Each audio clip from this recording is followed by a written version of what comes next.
Kilifeu, je peux être d'accord avec toi si benn poñ mais dañoo war a xam ne aussi un leader wala sax ko porter un projet bu mel ni comme Ousmane Sonko nga xam ne mun nañoo wax ne c'est un anti-impérialiste farouche opposant kii di président Macky Sall est-ce que sur ce coup warut a gën a defaraat toogaayinam aussi bañ a banaliser aussi boppam aussi parce que est-ce que nekku ne le fait que excusez-moi du terme mu am benn immaturité bi moo ko yóbbee tamit lii aussi. Je suis pas d'accord du tout. Tu sais li ñu war a faj ici au Sénégal mooy la manière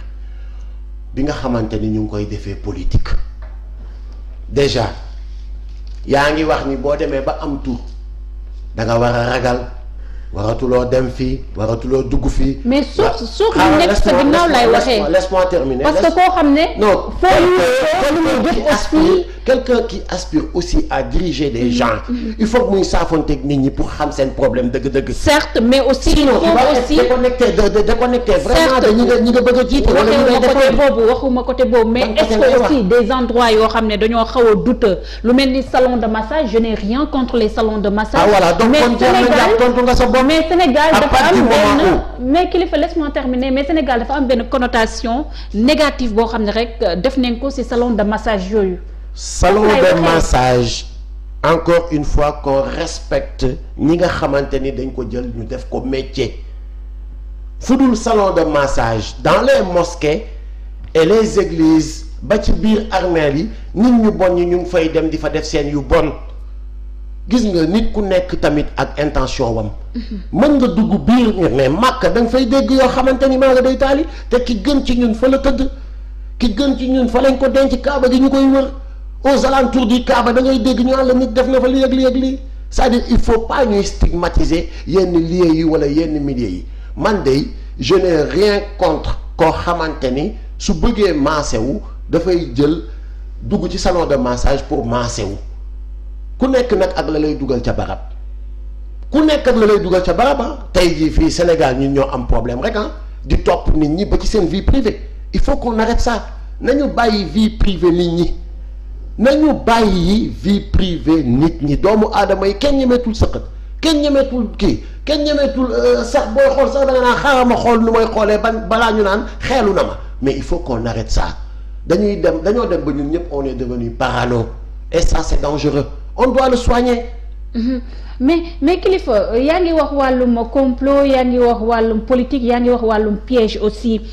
depuis ba l'affaire Ousmane Sonko Adji Sarr commencé mun nañu wax ne plus d'une vingtaine de jours au Sénégal mun nañu moo rek plombé l'actualité ñu gis ne aussi vendredi bi passé levé nañ immunité kii di Ousmane Sonko. moom mu def conférence de presse jàpp ne jaarale woon ko ci yoon. yow ban lecture ngay def ci propos yooyu wala est-ce que yow nga jàpp. mais je l'ai dit bi may commencer jaarale wuñ ko ci yoon parce que bu ñu tegee. commission ad hoc mu am 3 démissionnaires dañu war a reprendre utaat ba mu complet ñu doog a kii nii mais teg commission ad hoc mu am 3 démissionnaires ñoo xamante ni ay président groupe parlementaire. mais c'est pas démissionnaires yooyu noonu selon le règlement intérieur de l'Assemblée nationale bu ñu démissionner. mënul yàq dara ci procédure bi aussi Kilifeu il faut noter. non va revoir les textes. non si j'ai bien lu les textes. c'est-à-dire dafa am nag les textes les vrais textes de l'Assemblée et les textes de Moustapha Niasse. non Moustapha Niasse l'Assemblée wax rek lay appliquer. non je suis désolé mooy Moustapha Niasse et puis c'est-à-dire ce qui est plus dangereux mooy un vieux de 85 ans nga teg ko mu nekk. njiital chambre bu ëpp importance ki dëkk bi muy assemblée nationale koo xamante ni Moustapha Niasse est-ce que Moustapha Niasse normalement pensé na naax est-ce que du jaawale viol ak vol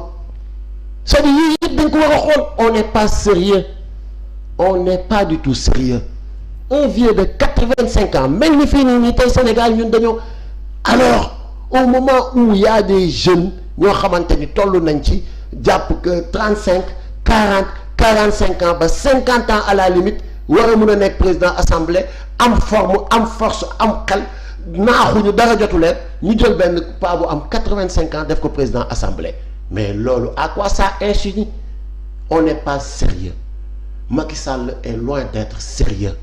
sérieusement il est très loin d'être sérieux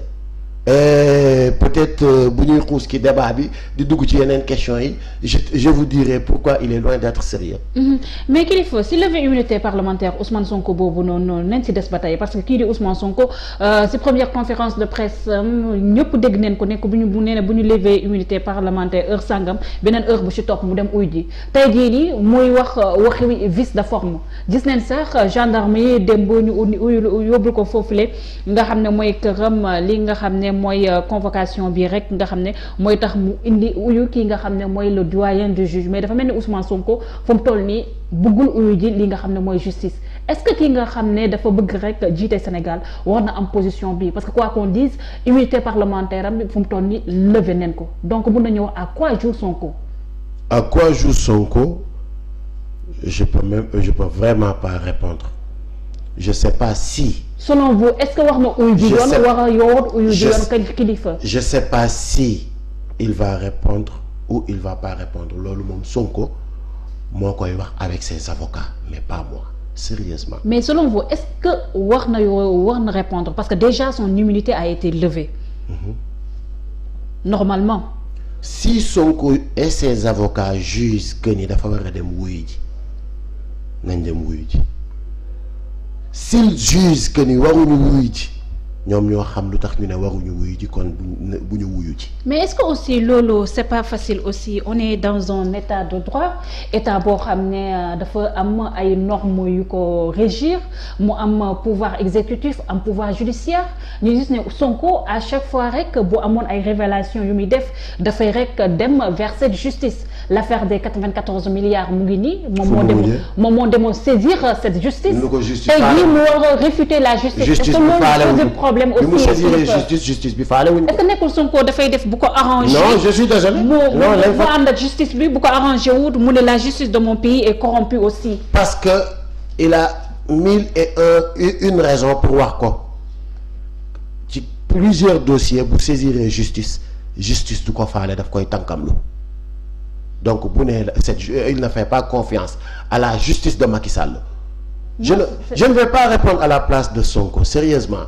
mais moi-même man je ne fais pas confiance à la justice de Macky Sall mais je fais confiance à ma justice. Mais vous êtes parce que aujourd'hui vous êtes de la société parce que aujourd'hui te y'en a marre yéen a prôné de nouveaux citoyens. Donc comment cautionnez-vous un leader boo xam ne aspire à diriger un pays mu ne du répondre aussi à la justice. Aujourd'hui non parlons de la justice aujourd'hui les 80% des magistrats ou du corps judiciaire ils sont intègres te xam naa ci ñu bare mais nag fa nga xamante ni peut-être fa la décision bu mag bi nekk foofu mooy problème bi. Tu as parlé de ndeysaan de pouvoir exécutif pouvoir judiciaire pouvoir législatif. Mais je suis désolé il y a qu'un seul pouvoir ici au Sénégal et c'est l'exécutif qui exerce sur la justice c'est l'exécutif qui exerce sur le législatif et ça tout le monde ñëpp a ngi xëy di ko gis sérieusement nag gis nga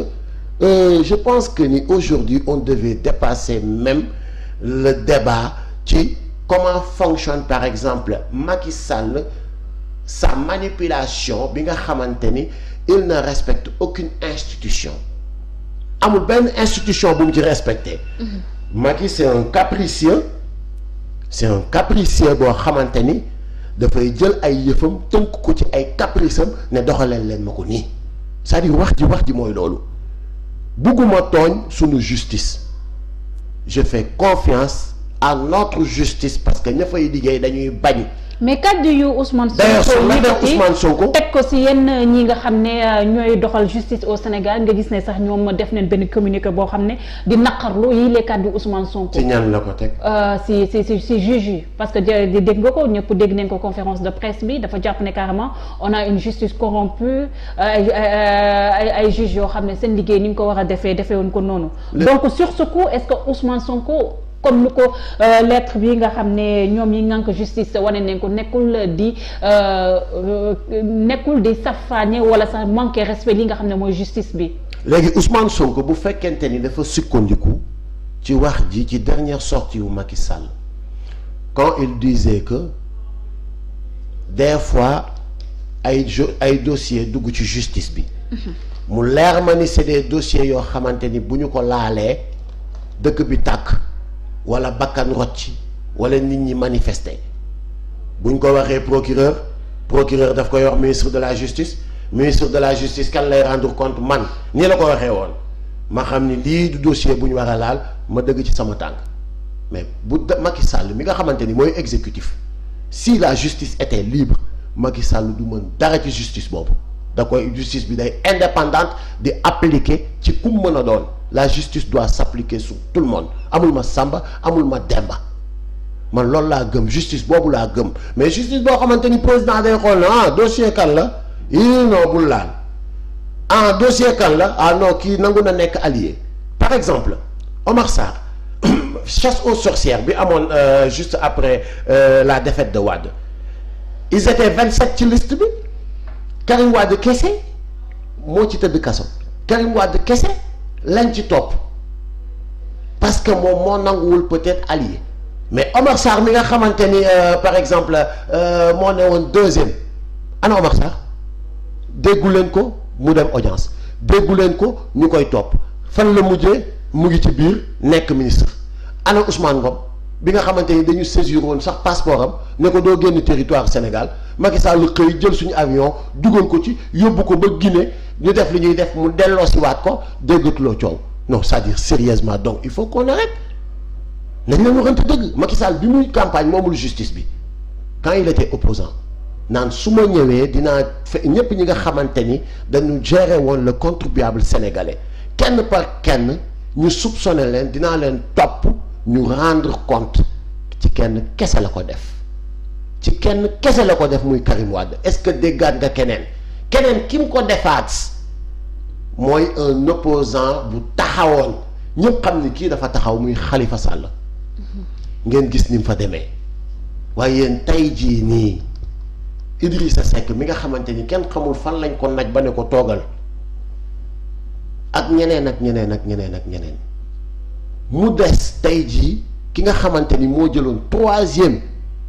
quoi qu'on puisse dire en 2024 par exemple si Macky Sall va forcer sa troisième candidature moom la war a jàkkaar lool te ñëpp xam nañ ni Macky Sall mbër la moo xamante ni balaa bëre daf leen naan takk leen loxo adversaire bi ba mu dëgër jaaxaanal ma ko ma fekk ko fa dóor ko dóor yu baax waaye yéen tam nag tey nag sérieusement yi pratique bu Macky Sall yi ñun ñëpp xam nañ ko gis nañ ko fekke nañ ko nekkuñu beneen réew Sénégal gii lañ nekk depuis 2012 que Macky est au pouvoir dara rëccuñu fekke nañ lépp kon c'est pas aujourd'hui ñuy taxaw naan wéy est-ce que defee na ko nii est-ce que defee na ko ne la ki nga xamante ni c'est lui le garant moom la ñu dénk Ousmane Sonko dénkuñu ko dara il est juste un honorable député élu par le peuple te mu ngay taxaw assemblée. ci li may gis ci li may gis mu ngay taxaw assemblée wax dëgg yàlla ak yonent bi di fa kaasal askan wi ci li ma gis moo de passage maa ngi nuyu Maam Jaara Faam ñu koy def ñépp gis ko alors ki nga xamante ni tey jii moom la ñu dénk mu jël ay ministre tabb leen kooku moo war a jiitu ci lépp lu ñuy wax moo war a jiitu ci respecter notre justice moo war a jiitu ci respecter notre assemblée nationale moo war a jiitu ci respecter li nga xamante ni mooy le peuple sénégalais bi nga xamante ni ñoom ñoo ko faloon en 2012 falaat ko en 2019 c'est-à-dire wax ji débat bi loolu la mais du leneen pour man sérieusement mais kilifa nit yi dañoo tàmm à chaque fois di jël exemple kii di Khalifa Ababacar Sall ak kii di Karim Wade méngale ko